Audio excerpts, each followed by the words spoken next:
So, hello Brox, yeah, welcome back again with me. Here is Reza aka Rez. So today I have a guest. So here is Melvin. Hello. Hi Melvin. It's Melvin, and here is Bart. Hello Bart. And yeah, today we're going to talk about DJ's life in the Netherlands.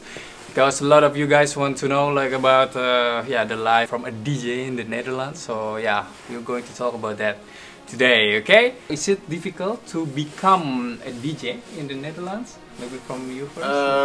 No, it's not really difficult. You don't really need the equipment to learn it. You can always go somewhere to someone else's house or like at the store. Yeah.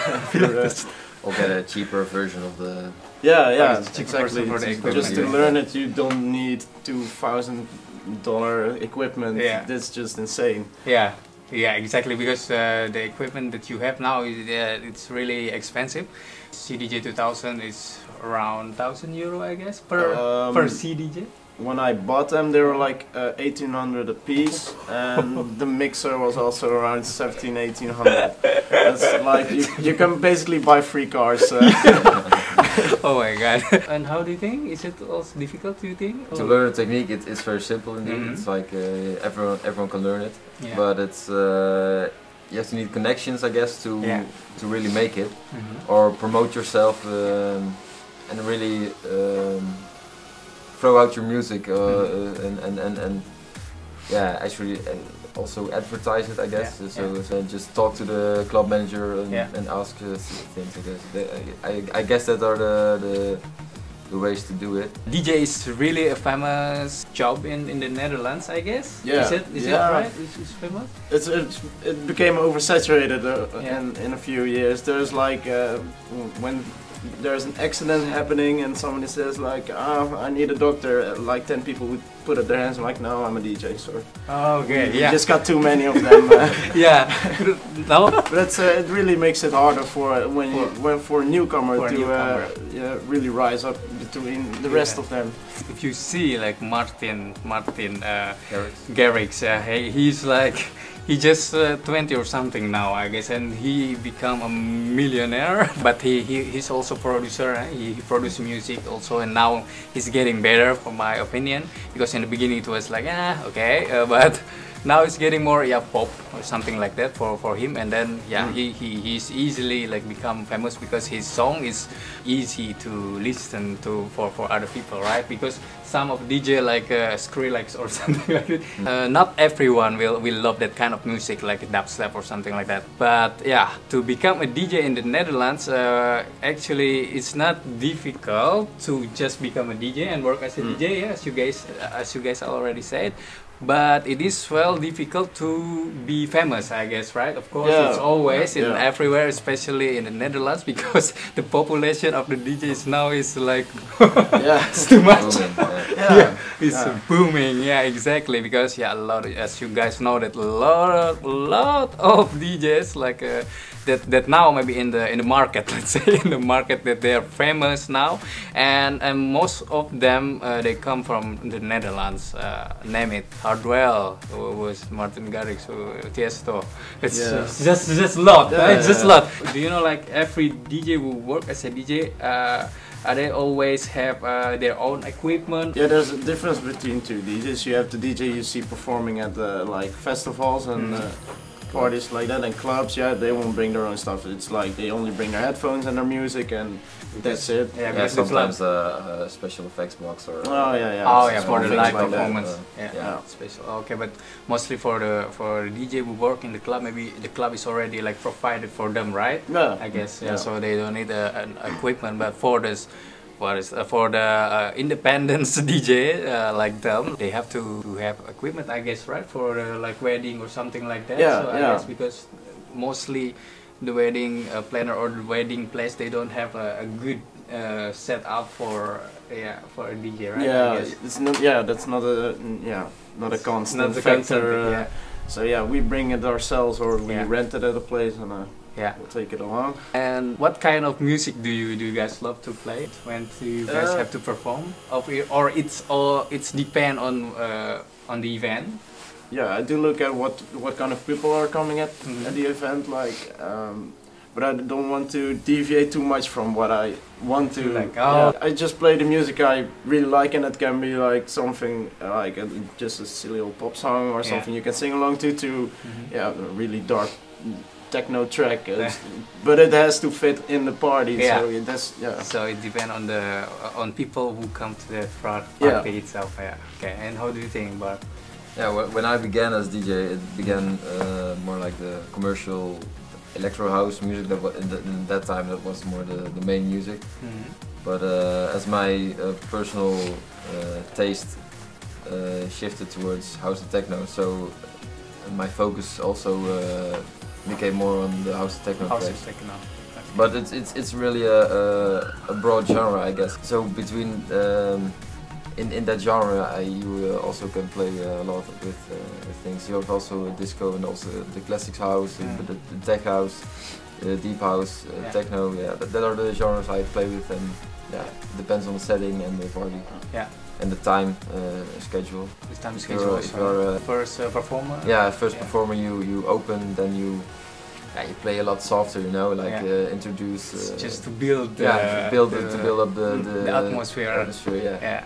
And if you come in last, then you can do everything you want, you know, just throw it in their faces, you know, like just throw it in their face. That usually works. Yeah, that usually works. Yeah, that's actually the thing that you guys maybe as non-DJ of as people who don't know how it works, because some people they think like they only play one button and and then done, but it's not true actually, because I think as a DJ you really have to know like how the crowd is, and then how you have to be really good to read the audience, like when do you have to play this kind of song or something like that, right? Yeah. And because a lot of people say that, and how do you think about that? Because they think that DJ is a really easy job. You can just only push one button and then done. Yeah, no, that's actually the hardest part. I thought you're really reading the crowd. You don't know what how they're gonna react to your songs, but if they don't like it, you can just go along still playing that same kind of music, but it doesn't work. People will go like, it's okay, that's not what you want. You want them to have fun and like that's the point. And how do you think, Bart? Yeah, I like to begin with something everybody knows or it sounds familiar for them, and then build towards slowly build towards something it's really new and nobody heard of it. If it's a bit strange or maybe abstract for the crowd. But slowly I try to go towards that track, you know. If you begin with something familiar, then you try something less familiar, and you look at the crowd. How do you react to it? Do they react negative? Then you go back to the familiar, and do they react good? Can go further into the unfamiliar track, you know? So you actually do experiment when you perform. Okay, that's interesting. What is the best experience of what did you like as a DJ, like when you perform or something like that? You first the response from the crowd when you have like this, like, I like this track, and then you play it and you'll see people go like, my God, that's amazing. It's really nice to hear like when you're done and you're walking back through the party, because usually I'll stay at the party where I have to play. But then people come to you like, oh yeah, that was nice, and I liked it. And that's a nice thing to hear. I think if they had fun, I had fun. Okay, that's nice. And for you, Bart, I think it also counts for me. Like the reaction of the crowd, it makes the whole thing. You know, if everybody is standing still, then you're like. But if the people are going wild, it's like you know, then it's fun. But also I sometimes experiment with producing tracks, and sometimes I'm thinking then it's good enough to play at a venue or where I have to play, and then sometimes I play the track, and if then the crowd also reacts positive to the track, then it makes it also is very great. You know, it's like, whoa, it's my track and they react positive, so it must be good. You know, it's like. it's a good motivation to keep on doing what you did. Yeah. Did you ever like fail to read the crowd and then the crowd which like I wouldn't say never, but it's usually just one track and then you'll see like okay, and then you can easily fix it by playing something else or just throw the track out on a creative basis and just get another in as quickly as possible. But yeah, it does happen sometimes. Yeah. Yeah. And how do you think about that? Like not really fails. Like, yeah, mixed feels also always can happen, you know. Yeah. What I think is more annoying is like when you're at a venue and the crowd isn't your crowd, you know. You have to play too commercial or the music you don't like to play, you know. Then it's more like or they come to you and they ask for like Justin Bieber, you know, like you're playing house techno. Can you play Justin Bieber or this? It's like Jimmy. That's not what I'm here for, you know. Yeah. I just noticed that sometimes maybe like crowds always like come to you guys, right? Like asking for some weird song. And what's the weirdest one that you ever got? No, I can't remember it clearly, but that one was by far the worst. I think I just repressed it out of my memory. Okay. I don't want to recall. To put it in my mind. And you, Bart? Yeah, for me it was a Dutch student party or something like that, and everybody was drunk.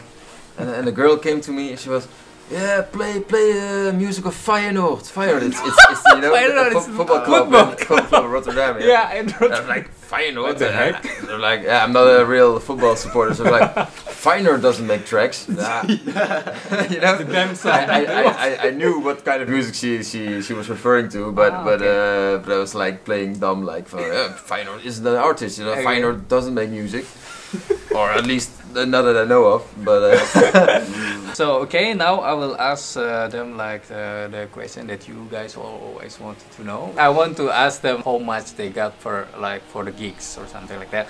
But we're going to a bit narrow it down to like for the beginner and the intermediate or something like that, because it's always different, right? Like each DJ has there's no standard prices for a DJ or something like that. It's always negotiable.